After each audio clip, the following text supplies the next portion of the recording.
And the gentleman yields back. I now recognize the ranking member on Oversight, Mr. Connolly. Excuse me. Thank you, Madam Chair.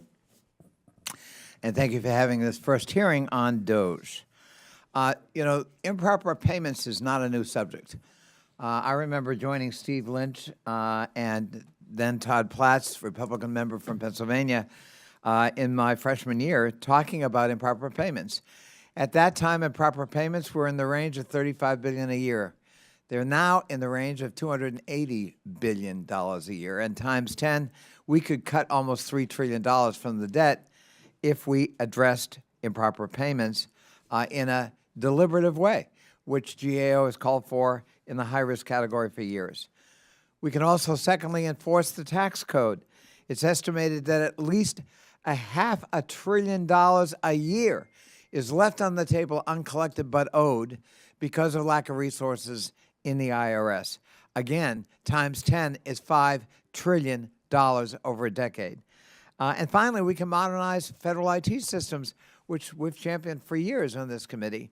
We know that legacy systems alone could save hundreds of millions of dollars a year in operating and maintenance costs. So if we want to be serious about it, let's be serious about it.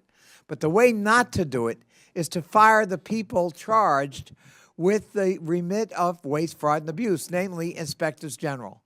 President Trump has already now fired 19, including most recently the USAID Inspector General, who dared to warn that we could lose $500 million of food aid because it's in warehouses not being moved because of the funding freeze that was imposed in AID. That's a cost we need to avoid. And for doing his job, that IG was fired. If we want to be serious, we've got to have objective, neutral inspectors general who are monitoring government waste, fraud, and abuse and expenditures. And I think you would find Democrats more than willing partners in that kind of enterprise if we're going to be serious.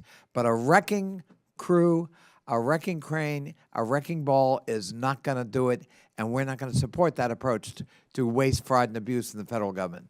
I yield back. Thank you. The gentleman